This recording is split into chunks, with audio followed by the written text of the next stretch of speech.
Kerajaan Islam tertua di Nusantara. Kesultanan Perlak adalah kerajaan Islam di Indonesia, dan merupakan kesultanan yang berkuasa di sekitar wilayah Perlak Aceh, disebut-sebut antara tahun 840 sampai dengan tahun 1292. Perlak terkenal sebagai suatu daerah penghasil kayu perlak, jenis kayu yang sangat bagus untuk pembuatan kapal, dan karenanya daerah ini dikenal dengan nama Negeri Perlak. Hasil alam dan posisinya yang strategis membuat Perlak berkembang sebagai pelabuhan niaga yang maju pada abad ke-8, disinggahi oleh kapal-kapal yang antara lain berasal dari Arab dan Persia. Hal ini membuat berkembangnya masyarakat Islam di daerah ini, terutama sebagai akibat perkawinan campur antara saudagar Muslim dengan perempuan setempat. Geografis Kerajaan Perlak. Selat Malaka sejak zaman dahulu terkenal sebagai jalur perdagangan utama Nusantara. Pedagang dari berbagai penjuru dunia berlayar melalui selat tersebut untuk melakukan perdagangan. Dari selat tersebut masuklah ajaran agama-agama baru ke Nusantara. Sebelum berdirinya Kesultanan Malaka, pelayaran Selat Malaka tidak melalui pantai Semenanjung Malaya, melainkan melalui sisi barat Selat Malaka menyisiri pantai-pantai Sumatera. Kota pelabuhan terpenting pada waktu itu adalah Melayu yang terletak di muara Sungai Batanghari, Jambi. Pada bulan Desember hingga Maret di sebelah utara Katulistiwa bertiuplah angin musim timur laut, yang memungkinkan kapal-kapal dagang India dan negeri Cina berlayar ke perairan Selat Malaka.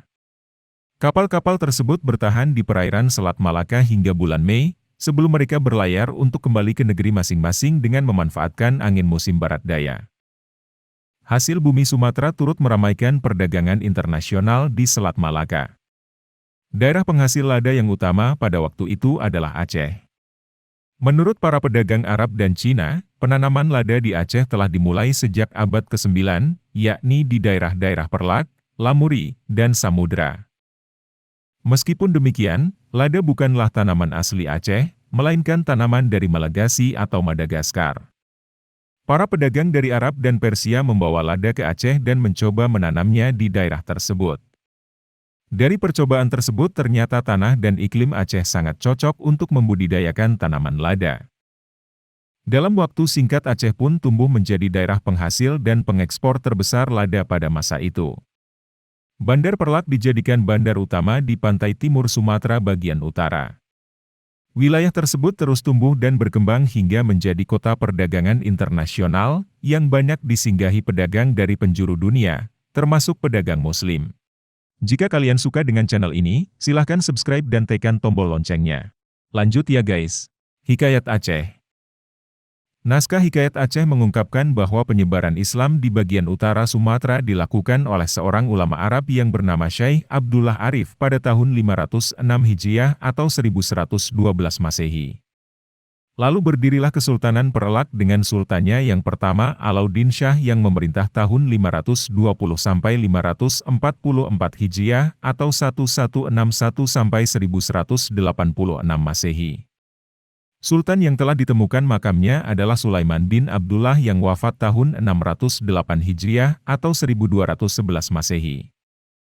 Buku Sufanzi, yang ditulis Saur Gua tahun 1225, mengutip catatan seorang ahli geografi, Cho Ukufei, tahun 1178, bahwa ada negeri orang Islam yang jaraknya hanya 5 hari pelayaran dari Jawa.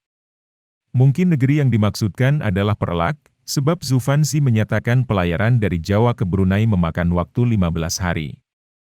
Eksistensi negeri Perlak ini diperkuat oleh musafir Venesia yang termasyur, Marco Polo, 1 abad kemudian. Ketika Marco Polo pulang dari Tiongkok melalui laut pada tahun 1291, dia singgah di negeri Perlak yang sudah memeluk agama Islam. Perkembangan dan pergolakan. Sultan pertama Perlak adalah Sultan Alaiddin Syed Maulana Abdul Aziz Shah dan Sayyidatina Fatimah Az-Zahra putri Rasulullah Shallallahu Alaihi Wasallam, yang beraliran Syiah dan merupakan keturunan Rasulullah. Ayahnya menikah dengan perempuan setempat di Aceh, yaitu anak Sultan Perlak Aceh, yang mendirikan Kesultanan Perlak pada 840 Masehi. Ia mengubah nama ibu kota kerajaan dari Bandar Perlak menjadi Bandar Khalifah. Sultan ini bersama istrinya, Putri Meurah Mahdum Hudawi, kemudian dimakamkan di Payame Uligo, Perelak, Aceh Timur. Pada masa pemerintahan Sultan ketiga, Sultan Alaiddin Syed Maulana Abbas Shah, Islam mulai luas dikenal ke Perlak. Setelah wafatnya Sultan pada tahun 913 Masehi, terjadi perang saudara antara kaum muslimin korban adu domba, sehingga selama 2 tahun berikutnya tak ada Sultan. Sultan Ali Mughad Shah yang beraliran Syiah memenangkan perang, dan pada tahun 915 Masehi, Sultan Alaiddin Syed Maulana Ali Mughad Shah naik tahta. Pada akhir pemerintahannya terjadi lagi pergolakan antara kaum muslimin, sebab adu domba yang kali ini dimenangkan oleh Sultan Abdul Malik Shah Johan Berdaulat, sehingga sultan-sultan berikutnya diambil dari golongan Johan Berdaulat. Pada tahun 956 Masehi, setelah meninggalnya Sultan ke-7, Sultan Mahdum Alaiddin Abdul Malik Shah Johan Berdaulat, terjadi lagi pergolakan selama kurang lebih 4 tahun antara kaum muslimin, yang diakhiri dengan perdamaian dan pembagian kerajaan menjadi 2 bagian. Perlak pesisir dipimpin oleh Sultan Alaiddin Syed Maulana Shah. Perlak pedalaman dipimpin oleh Sultan Mahdum Alaiddin Malik Ibrahim Shah Johan Berdaulat. Sultan Alaiddin Syed Maulana Shah meninggal sewaktu Kedatuan Sriwijaya menyerang Perlak, dan seluruh Perlak kembali bersatu di bawah pimpinan Sultan Mahdum Alaiddin Malik Ibrahim Shah Johan Berdaulat, yang melanjutkan perjuangan melawan Sriwijaya hingga tahun 1006. Serangan Sriwijaya. Pada tahun 986 Masehi, Kedatuan Sriwijaya menyerang Kesultanan Perlak Pesisir. Peperangan hebat pun pecah yang melibatkan pasukan kedua kerajaan tersebut. Dalam perang ini, Sultan Perlak Pesisir, yaitu Sultan Alaiddin Syed Maulana Mahmud Shah gugur dalam peperangan. Pasca gugurnya Sultan Perlak Pesisir, wilayah Kesultanan Perlak secara keseluruhan akhirnya dikuasai oleh Sultan Perlak Pedalaman. Kehadiran pasukan Sriwijaya di wilayah Perlak segera direspon oleh Sultan Malik Ibrahim Shah dengan mengobarkan semangat rakyat Perlak untuk melawan Sriwijaya. Pertempuran besar pun terjadi selama bertahun-tahun. Perang antara kedua kerajaan itu baru berakhir pada tahun 1006 Masehi, ketika Sriwijaya memutuskan mundur dari pertempuran untuk bersiap menghadapi serangan Raja Dharmawangsa dari Kerajaan Medang di Jawa. Dengan berakhirnya perang antara Kesultanan Perlak dan Kedatuan Sriwijaya, wilayah Perlak secara keseluruhan dipimpin oleh keturunan Sultan Malik Ibrahim Shah. Pada masa ini kondisi Kesultanan Perlak relatif damai, tanpa adanya peperangan melawan kerajaan luar. Penyatuan dengan Samudera Pasai. Sultan ke-17 Perlak, Sultan Mahdum Alaiddin Malik Muhammad Amin Shah II Johan Berdaulat, menjalankan politik persahabatan dengan menikahkan 2 orang putrinya dengan penguasa negeri tetangga Perlak.